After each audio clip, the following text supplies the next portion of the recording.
Salut à tous, bienvenue sur la chaîne de Rorokun. On se retrouve aujourd'hui pour la suite de notre road trip en Espagne. Et aujourd'hui, on est au Puy du Fou, Espagna. On va découvrir ça ensemble. J'espère que ce sera bien. Il y a déjà un monde incroyable. Le parking est blindé et il fait très très chaud. On a prévu la crème solaire. Il va faire 37 degrés et c'est en plein soleil. Donc c'est parti, j'espère qu'on va vivre une belle expérience. Let's go! Bon, là on est à l'entrée du parc, mais je pense que ce qu'on va faire, c'est qu'on va se réserver un resto pour ce soir.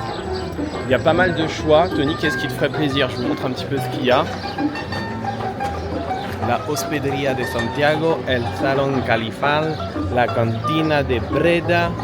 Après, ça a l'air d'être traditionnel espagnol, ce qui est totalement logique. El Mesón del Buen Jantar, el Bodegón del Gran Capitán et el Mesón de Carlomagno.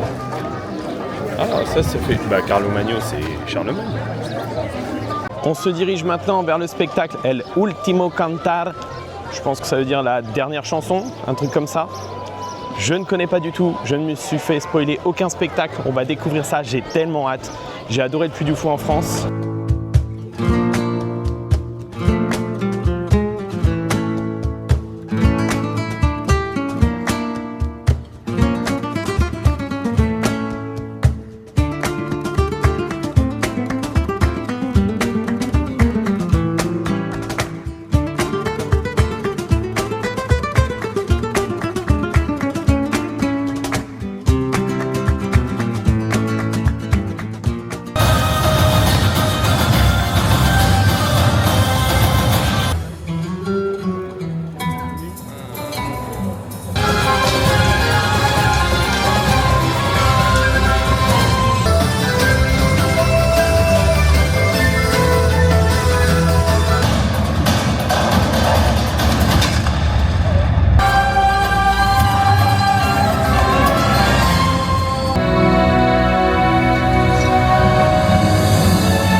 Bon, bah on sort tout juste de El Último Cantar. El Último Cantar. C'est clairement la même chose que le dernier panache pour ceux qui connaissent au Puy du Fou France. Ça utilise la même technologie, la même salle avec la scène qui, enfin c'est pas la scène, c'est les sièges qui bougent et on a toute la scène à 360 degrés. C'était magnifique, c'était incroyable, les musiques sont incroyables, les décors sont plus beaux je dirais même que pour le dernier panache. De ce que j'ai compris, alors comme tout est en espagnol, c'est un peu compliqué de comprendre, mais c'est l'histoire de Rodrigue qui devient chevalier et de Chimène. Et à la fin, il y a une histoire de trahison avec le roi qui est tué par son frère. De ce que j'ai compris, ils veulent récupérer Valence. Bref, c'est un peu tragique. Et franchement, c'était très très bien. Les musiques et les décors sont magnifiques. Mais j'ai quand même préféré le dernier panache au Puy du Fou France que j'ai trouvé un peu plus émouvant, on va dire, même si celui-ci était très bien. Mais en termes de décor, je préfère celui-ci par contre. Donc voilà, on va continuer, je ne sais pas ce qu'on va faire, sachant que, je ne l'ai pas dit, mais ici au Puy du Fou Espagna, ça a ouvert que depuis 5 ans. Donc forcément, il y a moins de spectacles que Puy du Fou France.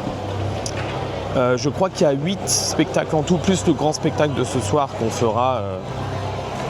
Donc voilà, là on va continuer, on va voir ce qu'on va faire, on va voir le programme. Bon, on est au Misterio de Sobrases, le prochain spectacle, et je peux vous dire que ça cogne à mort, on est en pleine chaleur.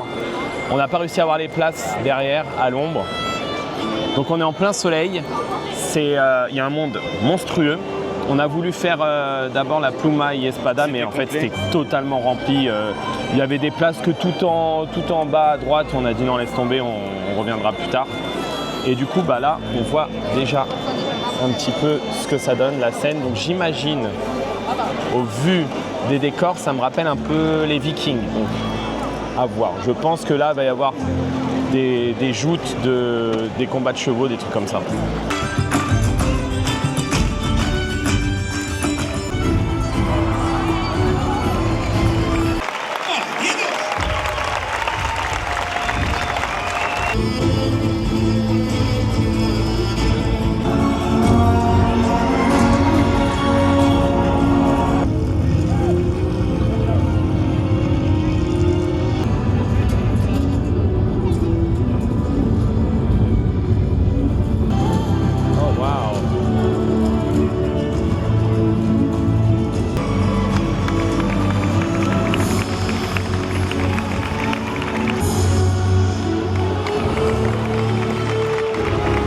Bon, on sort à l'instant du spectacle El Misterio de Sobraces. C'était incroyable. C'était incroyable, les effets. Comme d'habitude, Puy du Fou, c'est toujours une surprise de fin où tu t'y attends pas du tout. Donc ça raconte l'histoire d'amour entre un chevalier Wisigoth, je crois. Oui. Et une roumaine, j'allais dire, une romaine. Et après, il y a en gros, il y a les chevaliers qui viennent et tout, qui sont contre. Et puis il y a l'histoire avec le Graal, tout ça. Et à la fin, ils s'allient, ils font plus la guerre comme d'habitude. Et puis tu as tout le village qui se forme. Alors ça, par contre, c'était trop bien les effets. Tu as des effets pyrotechniques. À un moment, tu as le feu qui sort. Alors déjà, qui fait 50 degrés, mais alors là, il faisait 60 degrés. Tu as l'église qui se lève de terre et qui se forme et tout. Le Saint Graal et tout, le calice. Franchement, c'était super bien fait. Ça me fait beaucoup penser, c'est un mix entre le Secret de la Lance et les Vikings qu'on a chez nous en France. Avec pareil, des joutes, des courses de chevaux, des trucs comme ça. Donc franchement, pour l'instant, c'est très très bien. C'est un peu moins, il y a un peu moins d'effets quand même que sur les Vikings par exemple en France, mais ça reste quand même incroyable. J'ai mis un petit peu sous les brumisateurs et je peux vous dire que ça fait du bien. Un petit conseil, si vous venez au Puy du Fou, ne venez pas en plein mois de juillet-août, c'est horrible. Il fait une chaleur à crever. Déjà là, on est fin juin, il fait 40 degrés. Sachant que là, le spectacle qu'on a fait, on était en plein soleil pendant une demi-heure. Je peux vous dire, prévoyez la crème solaire, prévoyez de l'eau à fond, les gamelles, les casquettes, parce que vous allez en chier quoi.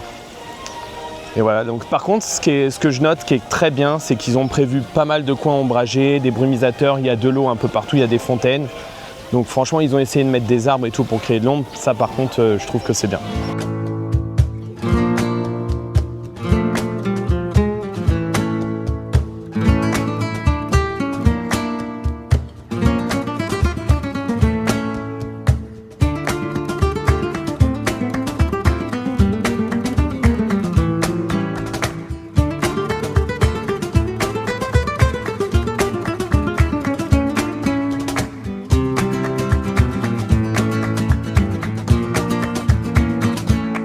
On sort à l'instant de Pluma y Espada, un spectacle grandiose comme seul le Puy du Fou sait en faire.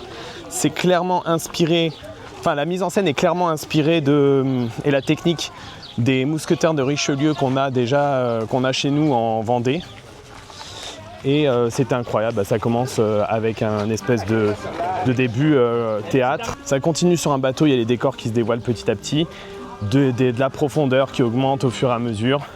Et puis après on est sur les toits et puis à la fin bien sûr il y a toute la scène de danse avec l'eau, les fontaines, le décor grandiose. Donc c'était très beau, des jeux de lumière, des effets de lumière, c'était incroyable. Et maintenant on se dirige vers Allende al Mar Oceana. Je pense que c'est un parcours immersif, j'en suis pas sûr. Et vu que c'est ouvert toute la journée, je pense que ça doit être ça. Donc on va aller le faire, ça doit être le seul parcours immersif du parc en plus.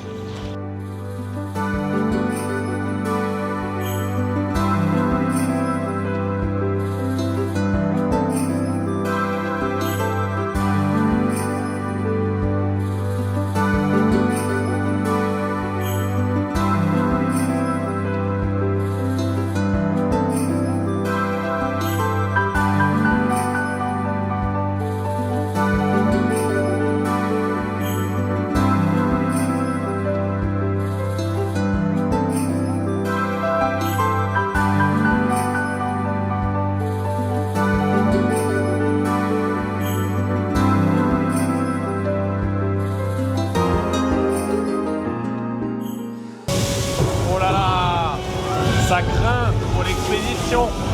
Ils vont crever à mon avis.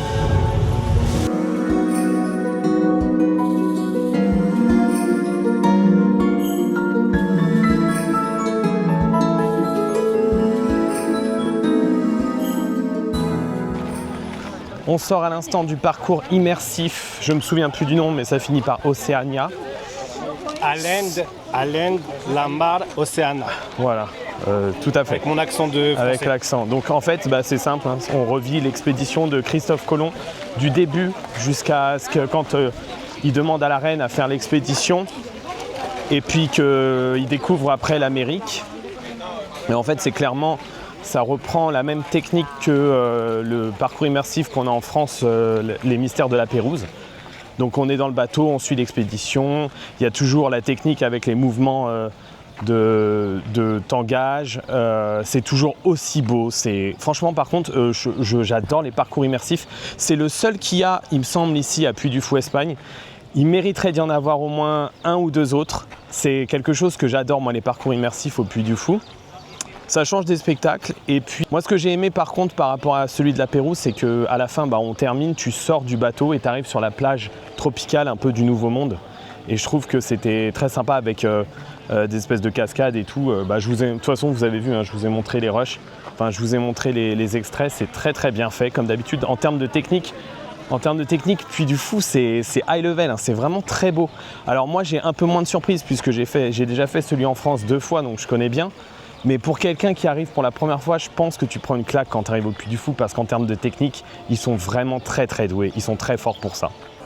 Bon, on fait une petite pause granité fresa. Est-ce que c'est bon? C'est très bon, mais c'est très sucré.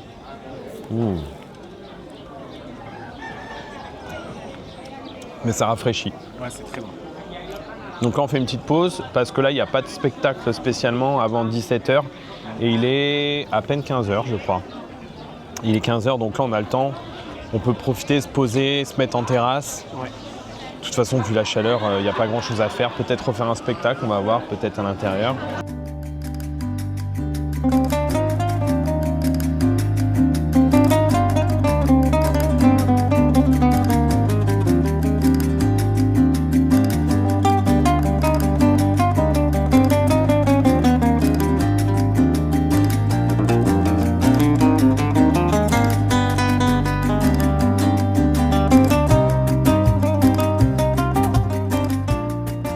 On s'est posé un petit peu, Tony avait faim, on s'est posé dans un espèce de riad. Par contre c'est joli la déco. Et du coup il s'est pris un petit falafel, enfin un sandwich falafel, pain pita. T'as dit que c'était un peu sec. Et tout chrétien, hein. Ouais, c'est pas fifou. Non, j'ai pas faim là, je t'avoue. Je me réserve pour ce soir. Du coup on mangera vers la tente qui est là-bas. Parce que le resto est là-bas, donc on verra ça ce soir à 20h30. Par contre, la théma ici est très très jolie, j'aime beaucoup l'ambiance. Ouais. Un peu andalouse, arabique, très jolie. Je me trouve actuellement dans la boutique principale du parc. Je vais vous montrer un petit peu le merch que le parc propose. Bon, déjà, on a tout ce qui est un petit peu confiserie, avec des bonbons, des petits bonbons à la violette, des petits chocolats, des petits gâteaux. Pas mal de choses en vrai. Regardez, le magasin est super joli. Assez bien thématisé avec les vendeuses qui sont en tenue. Bah, ça, c'est comme au Puy du Fou normal, hein. Ici, on a le t-shirt classique Puy du Fou espagnol. Ici, on a quelques bijoux fantaisie avec des boucles d'oreilles, un petit jeu d'échecs. Ici, on a l'indémodable casquette. Là, on a le hoodie. On va avoir plus tout ce qui est thématisé sur les spectacles. Donc là, on a des produits en rapport avec la pluma y espada. El Ultimo Cantar avec des mugs, des gourdes. Et après, on va voir tout ce qui est peluche. Là, il y en a pas mal. Qui représentent les animaux, j'imagine, des spectacles, les chevaux, les ânes. En général, moi, je me prends toujours une petite mascotte. Donc je prendrai sûrement le petit nounours. Bien sûr, vous avez des classiques aimants avec tous les spectacles.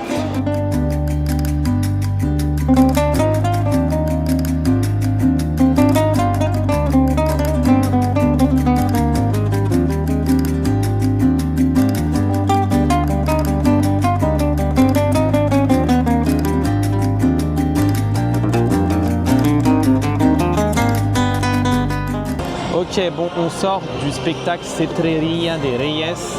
Alors pour ceux qui connaissent le Puy du Fou en France, c'est l'équivalent du bal des oiseaux fantômes.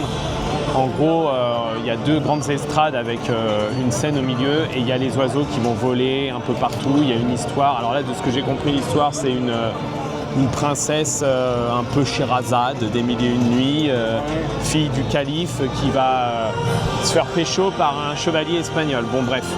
Et après, il y a les oiseaux qui volent. Mais par contre, ça ne vaut pas du tout. Non, pas du tout. Le bal des oiseaux fantômes. Alors là, je ne sais pas s'il y a eu des bugs techniques ou s'il y a peu d'animaux. Il n'y avait pas beaucoup d'oiseaux. Et comparé et même l'histoire, je sais pas, et même les musiques, je sais pas. Alors c'est bien, hein, oui. c'est pas nul. Même si les musiques, elles m'ont pas fait frissonner. Mais si tu compares au bal des oiseaux fantômes en France, c'est beaucoup moins bien. Ça reste néanmoins un beau spectacle à voir. Mais je pense que peut-être la chaleur y est pour quelque chose, peut-être qu'il n'y a pas toutes les espèces ou je sais pas. Donc voilà, et là il nous reste juste un spectacle à voir avant le gros spectacle du soir. Bon, on s'est posé un petit peu sur un point d'ombre un peu aléatoire. Tout le monde se pose un peu n'importe où parce que les points d'ombre sont très chers.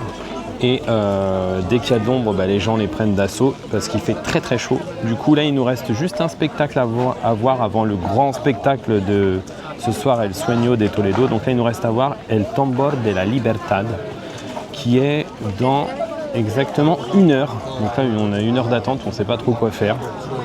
Donc on va juste se poser, on a bu une petite bière, on boit un peu d'eau, on s'hydrate. Et puis voilà, de toute façon je pense que les Espagnols font pareil. Et c'est là qu'on voit qu'il manque peut-être quand même de spectacles pour combler les vides.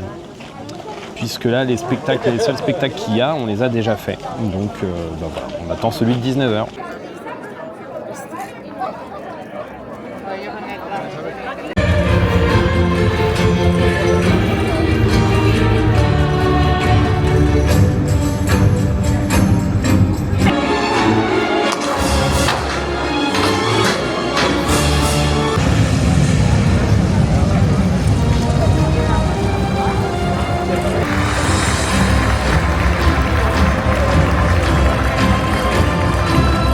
On sort à l'instant du tambour de la liberté, del tambor de la libertad. Franchement, c'est un de mes spectacles préférés. J'ai bien aimé l'histoire. Donc on suit l'histoire d'une jeune femme qui a son frère qui se fait assassiner par l'armée française, Bonaparte, quelle ordure, qui vient capturer Tolède. Et en gros, elle est pour qu'on se batte, que l'Espagne se vive, se batte avec le tambour de la liberté. J'ai trouvé la scène très belle. J'ai bien aimé la phase où à un moment il y a les canons et du coup il y a tout le décor qui tombe et tout, c'était vraiment bien fait. Ça mériterait peut-être un peu plus de temps, un peu plus d'effets encore pour que ce soit vraiment parfait. Mais je pense que je le mettrai dans mon top 3, j'ai trouvé les cascades assez convaincantes, la danse assez convaincante, les musiques aussi, toujours très belles les musiques. Donc voilà, là on va profiter pour, je sais pas, se poser, puisque de toute façon dans 1h30 on mange et après on aura le gros spectacle. On est rentré dans le resto et regardez la déco, c'est incroyable. Il y a des acteurs, je pense qu'ils vont nous afficher. Et là c'est notre table et il y a déjà des petits trucs sur la table. C'est trop beau, j'adore l'ambiance. Et il fait bien frais en plus. Ça a l'air sympa, hein? Ouais, c'est de la sangria. Il y a du hummus, du pain. C'est quoi? Je sais pas, attends. Ça doit être de la sangria, non? T'as raison. Mais bon. Ah, il y a le calife. Le calife.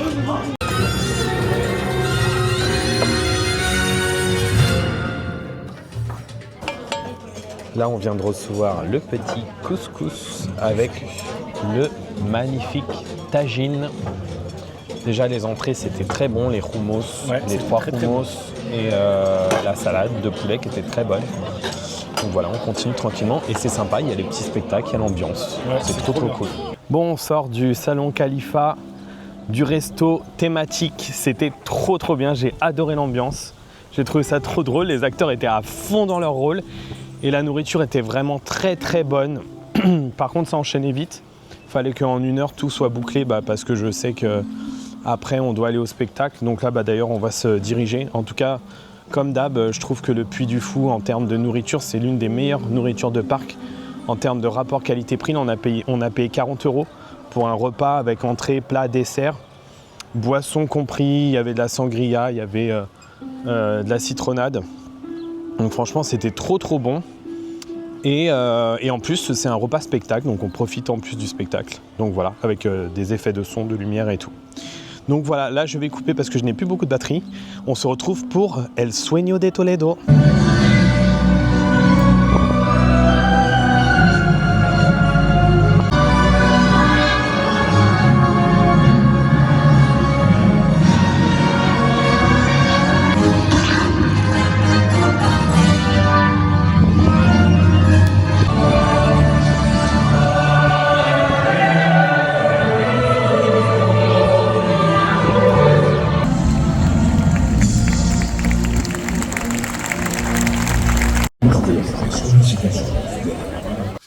retrouve dans la chambre d'hôtel le lendemain parce qu'on n'avait plus de batterie pour pouvoir vous filmer le débrief.